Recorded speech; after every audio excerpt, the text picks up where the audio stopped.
윤연선 씨의 얼굴이라고 하는 노래가 있죠. 동그라미 그리려다 무심코 그린 얼굴, 내 마음 따라 피어나던 하얀 그때 꿈을, 풀잎에 연 이슬처럼 빛나던 눈동자, 동그랗게 동그랗게 맴돌다 가는 얼굴. 동그라미 그리려다 무심코 그린 얼굴. 여러분, 이 노래를 이렇게 들으면서 왜 동그라미 그리려다가 무심코 그린 발바닥, 혹은 동그라미 그리려다가 무심코 그린 콧구멍, 뭐 이렇게 얘기 안 하고 왜 얼굴이라고 했을까? 여러분, 드라이브 라이센스에 보면 사진이 있습니다. 그 사진에 여러분의 뭐 손이라든지 여러분의 팔뚝 사진이 아니라 왜 여러분의 얼굴이 그 드라이브 라이센스 사진에 있습니까? 그리고 아이덴티피케이션 카드, ID가 여러분의 얼굴입니까? 여러분의 몸은 얼굴만 있는 게 아닌데 왜 얼굴이 여러분의 ID가 되겠습니까?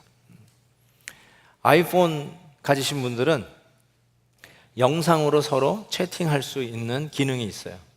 그거를 뭐라고 부르냐면 페이스타임이라고 부릅니다. 참 희한하죠?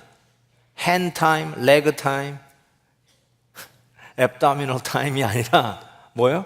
face time, 얼굴 타임이라고, 얼굴 시간이라고 이야기를 합니다. 어떤 사람이 보고 싶어요. 우리 아버님도 보고 싶어요. 2년 전에 돌아가셨어요. 이맘쯤에 보고 싶어요. 근데 아버님의 얼굴이 떠오릅니다. 누굴 보고 싶다는 거는 얼굴이 보고 싶어요. 자, 이 얼굴이라는 말은 그런 의미에서 그 사람의 됨됨이, 인격, 인품, 그 사람의 본질적인 것, 그 사람 자체, 그렇게 이야기할 수 있을 것 같습니다. 그 사람의 맥시멈 영광, 그게 얼굴이에요. 자, 그런 의미에서 한번 본문을 제가 한번 다시 읽어보겠습니다. 지금은 거울로 보는 것 같이 희미하나 그때에는 얼굴과 얼굴을 대하여 볼 것이요, 하나님의 얼굴과 나의 얼굴, face to face, 하나님과 내가 얼굴과 얼굴을 대하여 볼 것이요, 지금은 내가 부분적으로 아나 그때에는 온전히 알리라. 믿음, 소망, 사랑, 이 세 가지는 항상 있을 것인데 그 중에 제일은 사랑이라. 요 마지막 두 절을 도표화하면은 이렇습니다.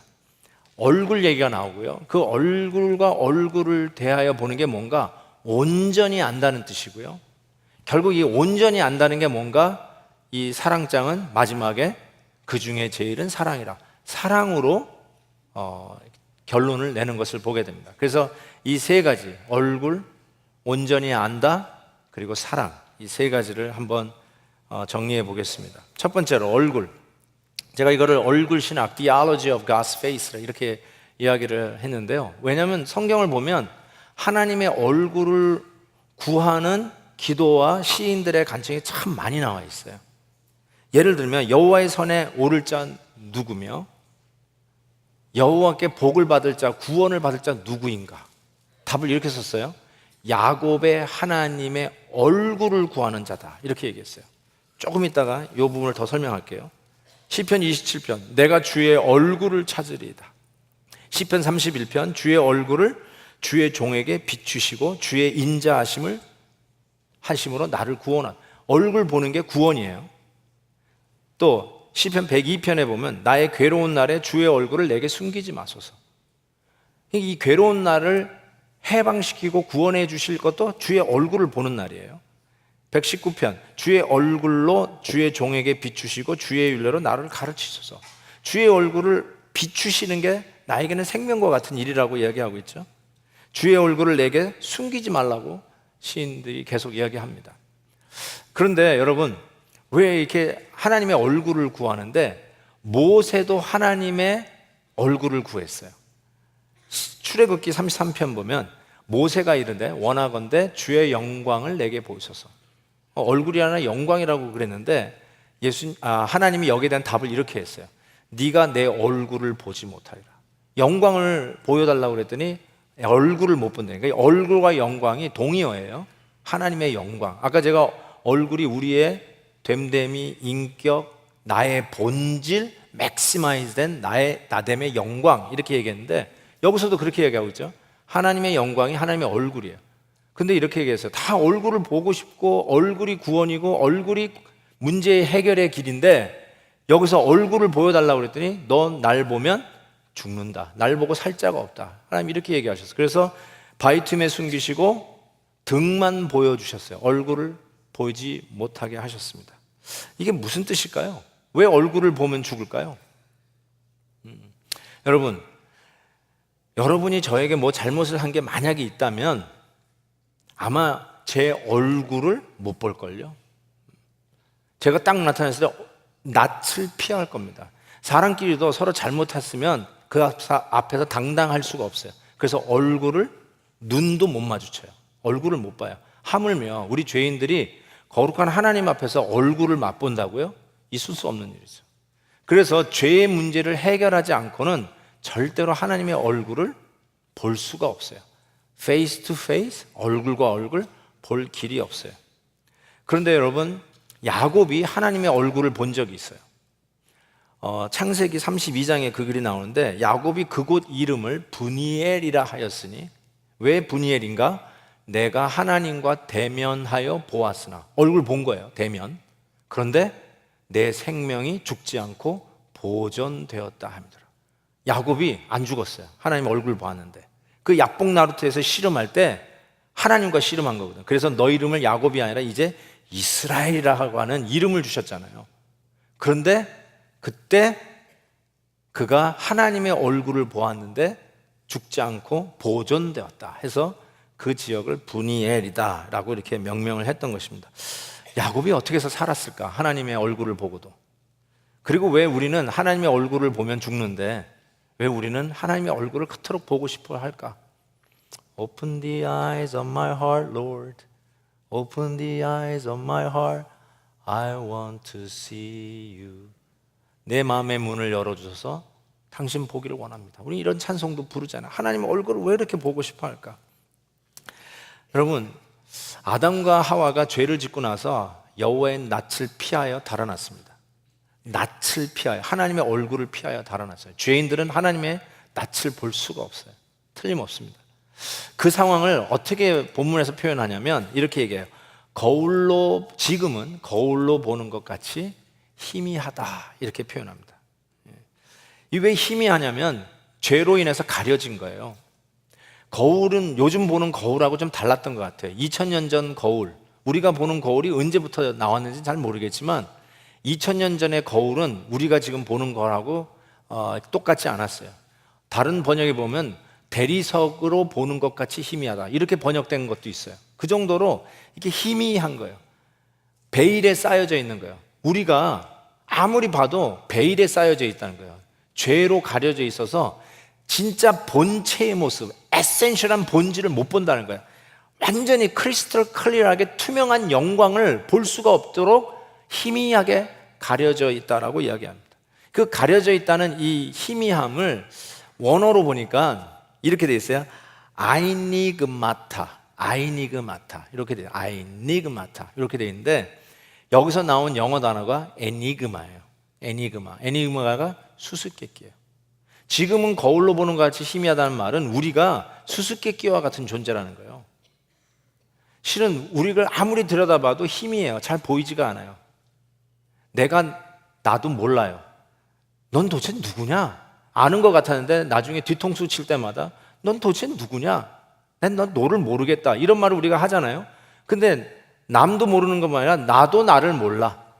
I don't know who I am. 자기의 어떤 이 정체성에 대한 문제를 심각하게 갖게 되죠. 내가 왜 어디서 왔다가 어디로 가는지, 나는 왜 이 시간에 존재를 해야 되는지, 여기에 대해서 희미한 거예요. 잘 모르는 거예요. 왜요? 죄로 인해서 가려져 있는 모습을 보게 됩니다. 그런데 그때에는, 지금은 그렇지만 그때에는 얼굴과 얼굴을 대하여 본다. 이 얼굴과 얼굴을 대하여 본다는 것을 12절 하반절에 이렇게 얘기했어요. 주께서 나를 아신 것 같이 내가 온전히 알리라. 더 이상 희미하지가 않아요. 이제는 온전히 아는 게 얼굴과 얼굴을 대하여 보는 상황이다. 이렇게 이야기할 수 있어요. 이 온전히 안다는 의미를 파악하기 위해서 예수님이 요한복음 17장에 기도한 예수님이 기도문에서 힌트를 얻어서 이 안다, 온전히 안다는 의미를 좀 풀어가려고 합니다. 먼저 기도문에 이렇게 돼 있어요. 아버지여 내게 주신 자도 나 있는 곳에 나와 함께 있어 아버지께서 창세전부터 나를 사랑하심으로. 여기 기억하세요. 나를 창세전부터 사랑하심으로 내게 주신 나의 영광을 그들로 보게 하시기를 원하옵나니 의로우신 아버지여 세상이 아버지를 알지 못하여도 나는 아버지를 알았사옵고, 이제 안다는 얘기가 계속 나와요. 그들은 아버지께서 나를 보내신 줄 알았사옵나이다. 내가 아버지의 이름을 그들에게 알게 하였고 또 알게 하리니. 안다는 거. 그 다음에 이 말, 이는 나를 사랑하신 사랑이 그들 안에 있고 나도 그들 안에 있게 하려 합니다. 자, 요걸 중심으로 해서 온전히 안다, 이게 무슨 뜻일까? 하나님과 얼굴을 대하여 보는 온전히 안다는 의미가 무슨 뜻일까? 첫 번째로는요, 정보가 아니에요. 뭐 키가 얼마나 크고 몸무게가 얼마나 가고 무슨 색깔 좋아하고 뭐 어디서 태어났고 취미가 뭐고 이런 수많은 정보를 아는 것이 안다는 게 아니라 실은 인정한다는 뜻이에요. 내가 그 사람을 있는 그대로 인정한다는 뜻이에요. 여러분 자녀들의 몸무게를 소수점까지 아는 엄마 아빠 있어요? 아마 잘 모르실걸요? 그런 디테일한 인포메이션을 혹 모른다 할지라도 그렇다고 여러분 자녀들을 모른다고 할 수 없잖아요. I know my children. 우리 애들 알잖아요. 그렇죠? 인정한다는 거예요. 내 자녀들을 내 자녀로 그냥 인정하고 받는 것을 의미해요. 그러니까 내가 하나님이 나를 아신대요. 나를 그대로 인정하고 받아들이고 용납하시는 그 하나님의 그 아신다, 온전한 아심을 얘기하는 거예요. 1985년에 아카데미 그 오스카 어워드 시상식에서 살리 필드가 여우주연상을 받습니다. 그 Places in the Heart라고 하는 그 영화에 여자 주인공으로 등장을 하는데 바로 그 작품 때문에 여우주연상을 받게 됩니다. 그때 이 살리 필드가 나와서 수상 소감을 발표하는 것이 굉장히 회자되었어요.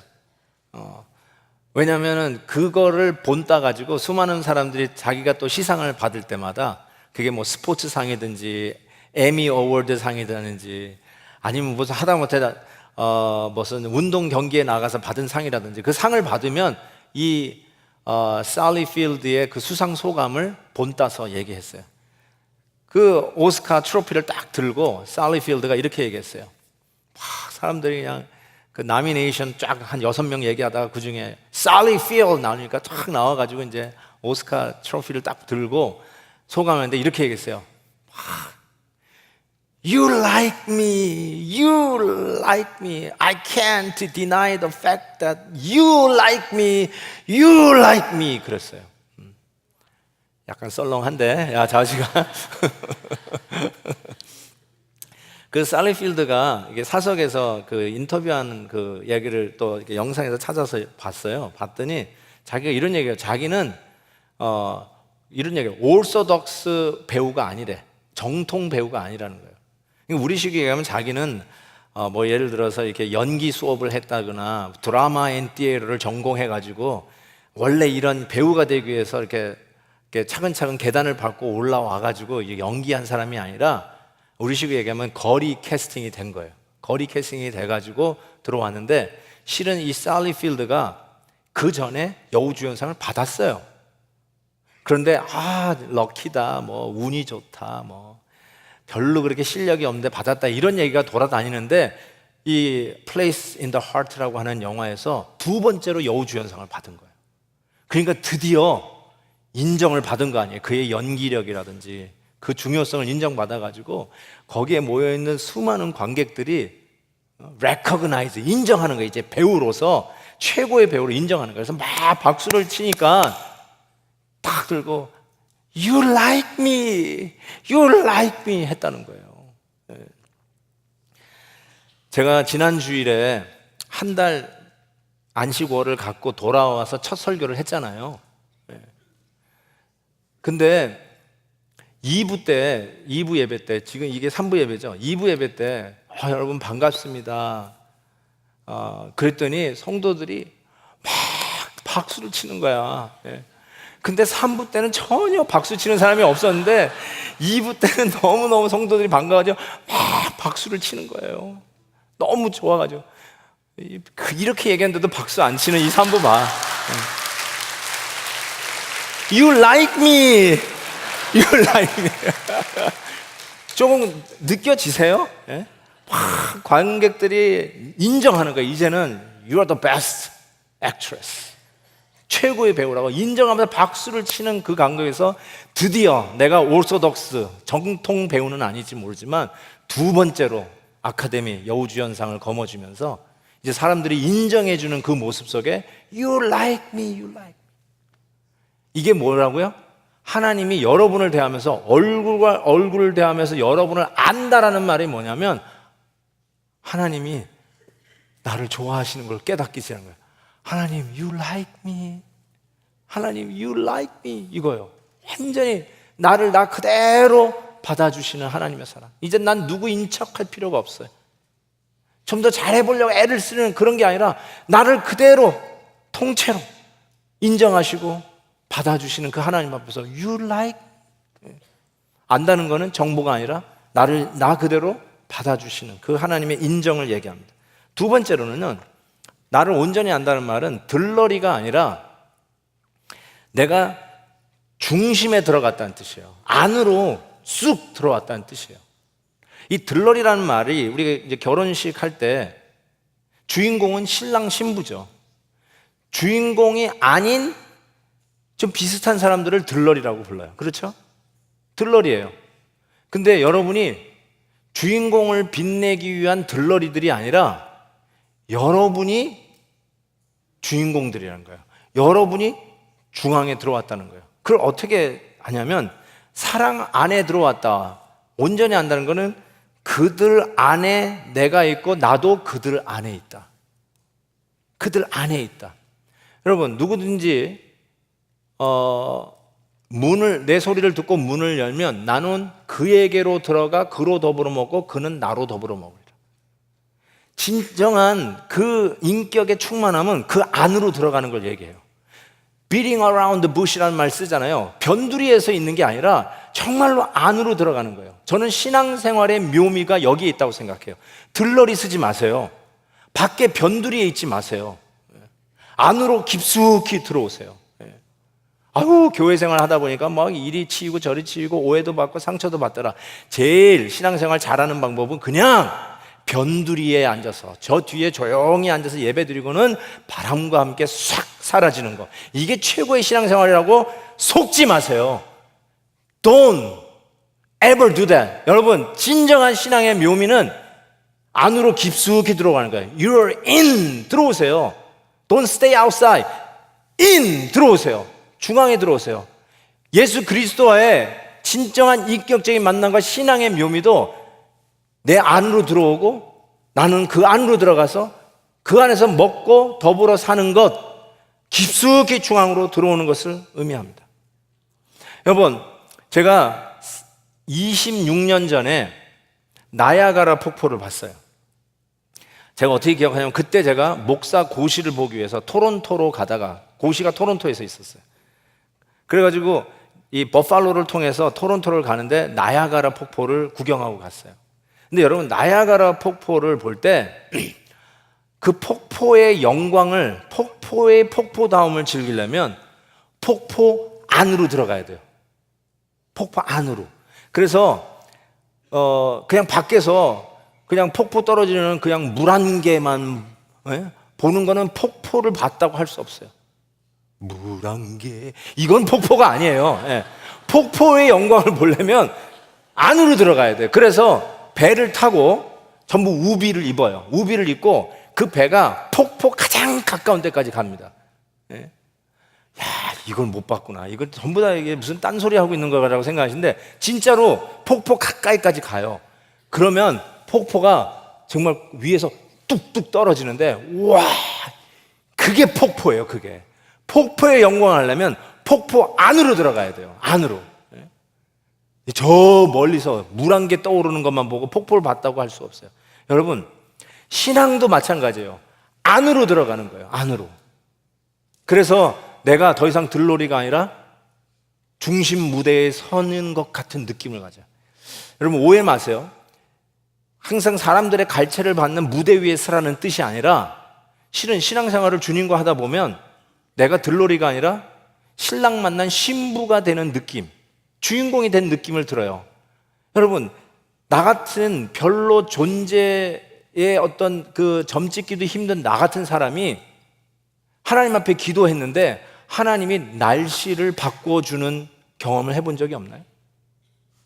하나님이 나 같은 사람의 기도를 들어가지고 날씨를 바꿔주셨어요.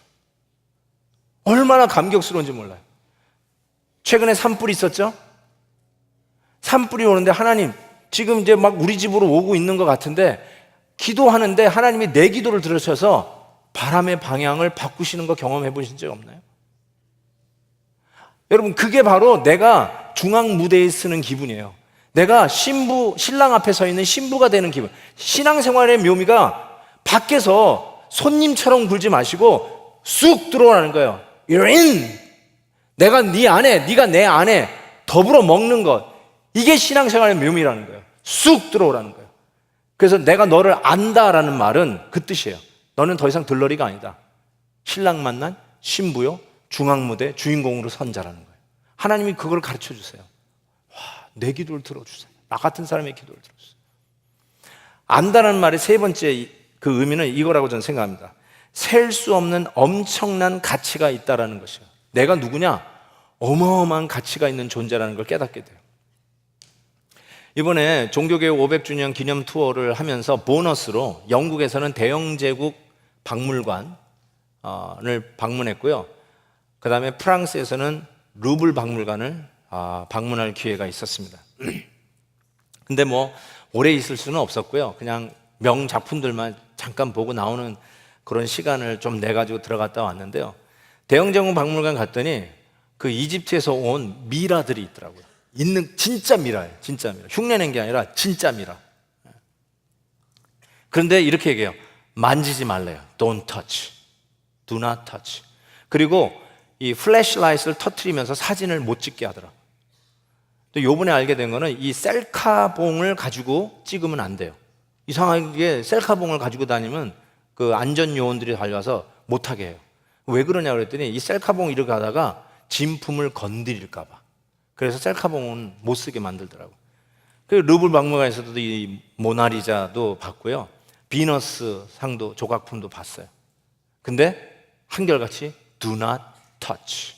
만지지 말래. 왜 그럴까요? 너무 진귀한 거예요. 그게 수천 년 된 거예요. 수천 년. 너무너무나. 여러분이 건드려 깨트리면 여러분 인생을 다 팔아도 갚을 길이 없어. 그러니까 don't touch 이거예요. 근데 여러분, 저는 어때요? 저는 함부로 만질 수 있나요? 난 우리 권사님들 제 손을 만지고 놓지를 않아. 그냥 주물럭거려. 그래요, 그냥 만지세요. 마음껏 만지세요. 저하고 사진 찍을 수 있나요? 펑펑 플래시라이트 터뜨리면서 얼마든지 찍으십시오. 근데 왜요? 박물관에 있는 거는 함부로 만지지도 말고 펑펑 플래시 터뜨리면서 찍지도 말래요. 근데 왜 나는 함부로 만지고 특히 권사님들 왜 내 손을 놓지 않고 끝까지 잡고 계세요? 자, 보세요. 왜 사진을 펑펑 찍어요? 가치가 없어서요? 저는 그냥 50년 이상 겨우 그 정도 살 가치, 50년 가치뿐이 없기 때문에. 박물관은 2000년, 3000년짜리니까. 근데 여러분 착각하지 마세요. 오늘 본문에 요한복음 17장 이렇게 돼 있어요. 창세전부터 나를 사랑하심으로. 주님이 하신 말이에요. 그런데 여러분 에베소서에서 뭐라고 나오는지, 우리를 하나님이 창세전에 택하셨대요. 이것만 한번 묵상해도요, 이 인지 능력을 파괴하고도 남아요. 여러분, 이게 파괴 안 되는 거예요. Before He laid the foundation of the world. 하나님이 이 세상의 기초를 놓기 전에 하나님이 여러분을 아셨대요. 그리고 하나님이 여러분을 선택하셨대요. 그러니까 여러분의 역사는 여러분의 산 나이만큼이 아니에요. Before the foundation of the world. 이 세상을 창조하기 전이니까 지구의 나이보다, 이 우주의 나이보다 더 오래된 존재예요. 박물관에서 기껏 2000년, 3000년? 그게 아니라 여러분은 창세 전에 하나님이 아셨대요. 그러니까 그 가치가 얼마나 놀라운 거예요. 여러분이 단순히 수단이 아니에요. 좀 재주가 있네? 쓸만하다? 그래서 하나님이 여러분을 쓰시는 게 아니라 여러분 자체가 목적인 거예요. 수단 가치를 얘기하는 게 아니라 여러분이 하나님의 사랑을 받을 만한, 사랑받기 위해 태어난 하나님의 목적이지, 여러분을 어떤 딴 이유를 위해서 쓸만한 가치 있는 수단이 아니라 하나님이 여러분을 여러분 됨으로 그대로 받으시고 여러분을 사랑하는 하나님의 대상, 하나님의 그 목적이 되었다는 사실. 그러니까 여러분의 가치는 셀 수가 없는 가치라는 거예요. 하나님이 여러분을 얼굴과 얼굴을 대하여 온전히 알았다는 의미가 바로 이 뜻이에요. 그대로 나의 나됨을 인정하고 받아주시고, 들러리가 아니라 주님과 함께 신랑 만난 신부처럼 주인공으로 중앙무대에서 깊숙이 들어와서 사는 것이고, 그리고 여러분의 가치는 수단이 아니라 목적이라는 것을, 도저히 셈할 수 없을 정도의 무한한 가치를 가진 자라는 것을 깨닫게 됩니다. 이게 언제 가능한가? 온전한 것이 오는 그때를 얘기해요. 온전한 것. 10절에 온전한 것이 올 때라는 말이 있죠. 같은 말입니다. 온전한 것이 올 때. 이 온전한 것이 올 때가 텔리온 이렇게 돼 있어요. 텔리온이라는 말이, 죄송합니다. 자꾸 이게 헬라어를 얘기를 해서 너무 죄송한데, 텔리온이라는 말이 원래 이 작품을 만든 사람의 의도가 완성될 때를 이야기하는 거예요. 그걸 텔리온이라고 해요.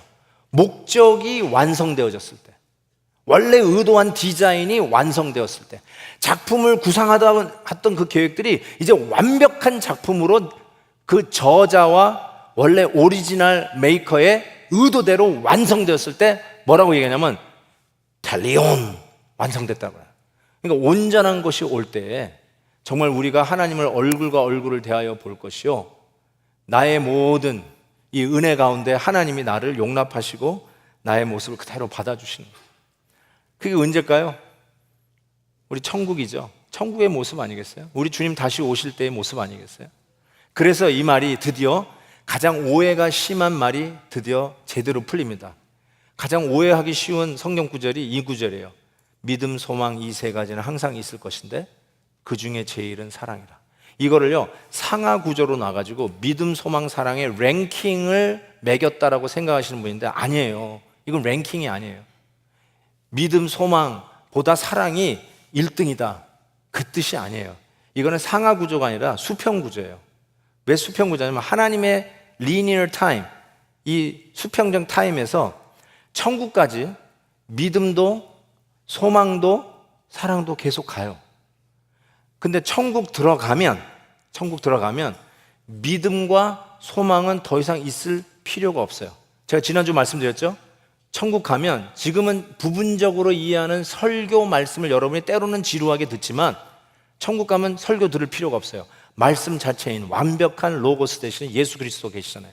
주님이 계신데 무슨 설교 말씀을 들어요? 더 이상 설교 필요 없죠. 뭐 그렇다고 아멘까지 시기나. 근데 보세요, 믿음, 소망이 가다가 천국 가면 천국에 들어가는데 무슨 믿음이 필요해요? 천국에서 무슨 소망이 필요해요? 완벽한 믿음과 완벽한 소망이 이루어진 곳인데, 그런데 천국에서도 계속해서 operating 되는 유일한 것인데 그게 사랑이라는 거예요. 사랑, 천국은 is a place for love, 사랑의 장소예요. 천국에는 끝까지 남는 게 사랑이에요. 그런 의미에서 제1은 사랑이라, 끝까지 가는 게 사랑이라는 뜻이에요. 어떤 분이 이런 얘기를 하더라고요. 난 당신과 함께라면 지옥이라도 갈 수 있어. 내가 그 말이 무슨 말인지는 알겠는데요, 지옥의 정의를 몰라서 그래요. 지옥은 사랑이 없는 곳이에요. 내가 사랑하는 당신과 함께라면 난 지옥에서도 견뎌낼 수 있을 거라는 그 말은, 지옥은 그런 사람이 없어요. 배신이에요. 등에서 와서 칼을 꽂는 거예요. 믿을 길이 없어요. 내 말을 있는 그대로 받아주는 사람도 없고 그런 것도 없는 게 지옥이에요. 당신과 함께라면 지옥에서도 갈 거라고요? 그런 거 없다니까요, 지옥은. 그런 당신이 없는 게 지옥이라니까요. 끝까지 남는 것, 그 중에 제일은 사랑이에요. 그래서 천국은 사랑의 장소라고 얘기할 수 있어요. 이승민 씨의 상처받을 용기라고 하는 책이 있습니다. 이 책 읽다가 무릎을 치는 한 구절을 발견했어요. 한번 들어보세요. 에베레스트 정상을 정복하기 위해 나서는 등산가들도 기상 상태가 악화되고 체력이 떨어지는 등 문제가 발생하면 베이스 캠프로 귀환한다. 그리고 몸이 회복된 후에야 다시 정상 정복에 나선다. 사람에게 있어서 베이스 캠프는 누군가 조건 없이 나를 사랑한다는 믿음이다. 누군가 조건 없이 나를 사랑한다는 믿음이다. 여러분, 저와 여러분은 이 베이스 캠프가 있지 않나요? 여러분을 아신 바 된 우리 하나님께서, 얼굴과 얼굴을 대하여 보실 그 하나님께서, 그냥 얼굴을 보면 거룩한 하나님의 진노 속에 심판받을 수밖에 없는 우리 죄인들의 죄를 당신의 아들 예수 그리스도가 십자가에 못 박히며 물과 피를 아낌없이 흘려주셔서 하나님과 우리 얼굴과 얼굴 사이를 희미하게 만드는 죄악을 없이 하고, 이제는 그 하나님이 나를 조건 없이 내 사랑하는 자녀로 받으실 수 있는 그 사랑의 온전한 아는 그 상황으로 우리를 영접하시고 받아주시는 우리들의 이 십자가의 사랑이 바로 어떤 순간이 와도 다시 힘을 얻고 일어설 수 있는 우리의 영적 베이스 캠프가 아니고 무엇이겠습니까? 여러분, 나는 이걸로 묵상할수록 충분한 것 같아요.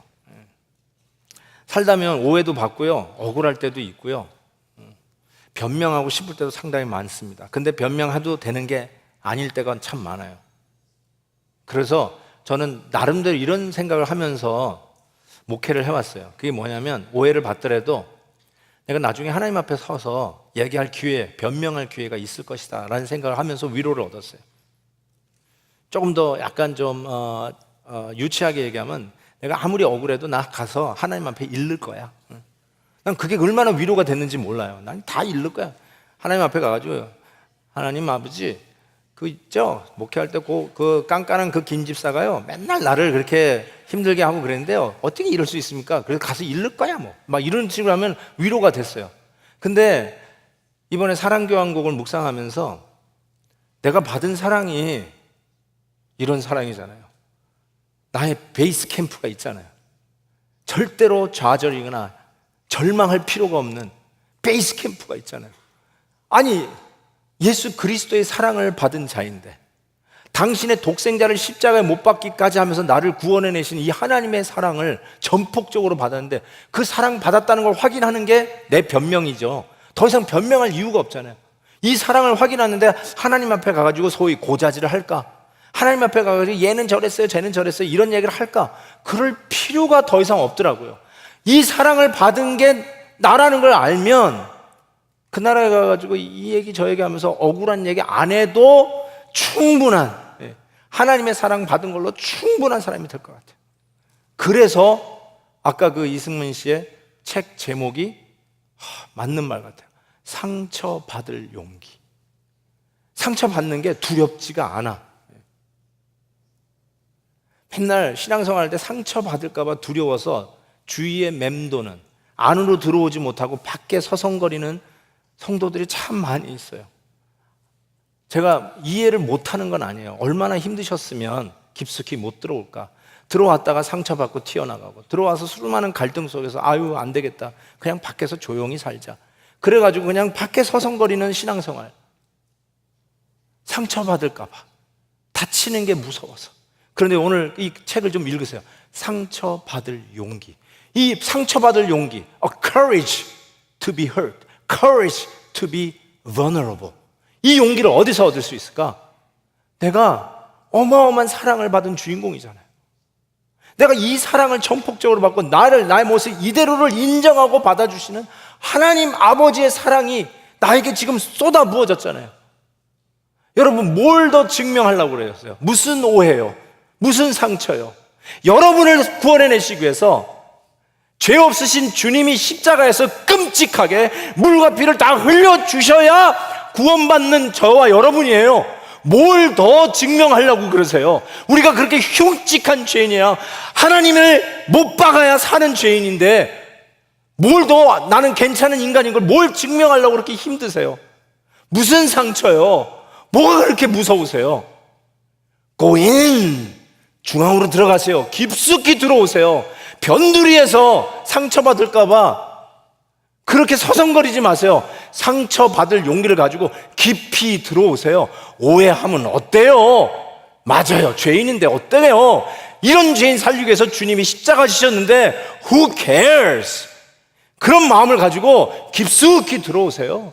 누가 뭐 이랬다 저랬다 뭐 상처받고 뭐 잘난 척 한다더라 이런 얘기 들을 때 하나님이 나에게 주시는 은혜를 생각하면서 이것이 나의 간증이요 이것이 나의 찬송일세 나 사는 동안 끊임없이 구주를 찬송하리로다. 이러고 나가면 되는 거예요. 네. 아멘, 아멘. 그래서 우리는 드디어 민수기 말씀이 이해가 돼요. 우리는 이 말씀으로 서로 축복할 수 있는 사람이에요. 민수기 6장 여호와는 내게 복을 주시고 너를 지키기를 원하며 Listen, 여호와는 그의 얼굴을 보면 죽는다고 하는 그의 얼굴을 내게 비추사 은혜 베푸시기를 원하며 여호와는 그 얼굴을 내게로 향하여 드사 평강 주시기를 원하노라 할지니라. 이 축복을 서로에게 해줄 수 있는 자들이 바로 예수 그리스도의 십자가의 사랑으로 얼굴과 얼굴을 대하여 보도록 우리의 죄를 말끔히 씻겨주신 그 사랑의 주인공들이야말로 이 인사로 서로를 축복하며 인사를 나눌 수 있는 자들이 되었다는 것입니다. 할렐루야. 여러분 이 사랑 앞에 한번 서봅시다. 한번 찬양 한번 해볼까요? You are beautiful beyond description. 이 찬양 한번 해봅시다. 그냥 1절 부르면서요 정말 이 사랑으로 감격스러워서 그냥 그 앞에 나가서 상처받는 거 두려워하지 아니하고 오해받는 거 두려워하지 말고 하나님의 그냥 You're in 하는 말음으로 그냥 깊숙이 들어오세요. 교회 깊숙이 들어오세요. 들어오세요. 그냥 깊숙이 들어오세요. 상처받으면 이것이 나의 간증이요 이것이 나의 찬송. 찬송하면서 그냥 가는 거예요. 그냥. 왜요? 이 사랑에 받는 주인공이 저와 여러분 아니겠어요? 한번 이 찬양 해볼까요?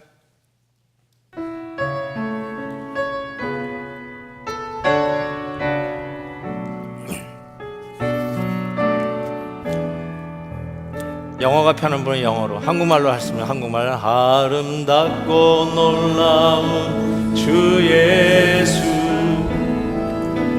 말로 할 수 없네 그 측량할 수 없는 위엄 성가대 알림 같은 뜬분 없네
우리 한번 기도할까요?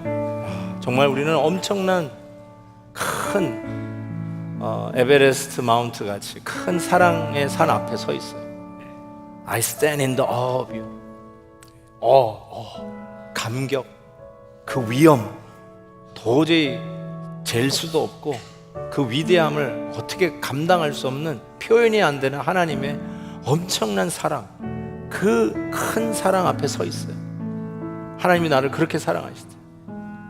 You're my child 하고 내 자녀라고 그냥 안아주세요.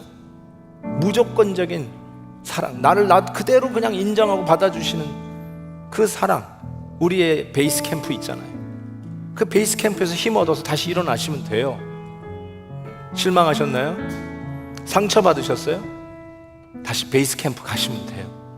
그 사랑으로 상처 받을 용기를 가지고 다시 도전하세요. 밖에 있지 마세요. 깊숙이 들어오세요. 열심히 뛰어드세요.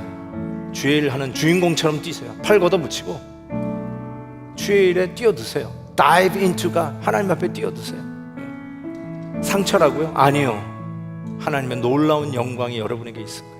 주님과 함께 뛰는, 주인공 되는 그 기분, 내 기도를 응답하시고 날씨를 바꾸시는 하나님, 내 기도를 들으시고 바람의 방향을 바꾸시는 하나님, 그거 체험하실 거예요. 우리 같이 한번 하나님의 그 사랑 앞에 서십시다. 같이 한번 기도합니다. 오 하나님 아버지, 정말 놀랍고 아름답고 형용할 수 없는 사랑 앞에 다시 한번 섭니다. 웬 은혜인지요. 아무 자격 없는 저희들을 이렇게 사랑해 주시고 세워주시고 붙잡아 주시니 감사합니다. 이 사랑으로 든든히 서게 하옵소서.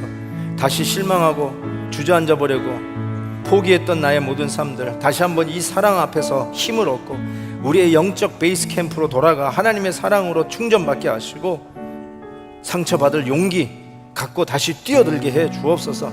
깊숙이 들어가게 하옵소서. 깊은 곳에 그물을 던지는 자 되게 해 주옵소서. 하나님의 말씀에 순종하고 뛰어드는 자 되게 해 주옵소서. 하나님의 사랑의 주인공들로 당당하게 서게 해 주시옵시고, 오해받고 상처받고 힘들고 어렵고 아버지 근심되는 것 내가 받은 주님의 사랑 기쁨으로 찬양하며 넉넉히 이기는 자들 되게 해 주옵소서. 예수님의 이름으로 기도하옵나이다. 아멘. 아멘.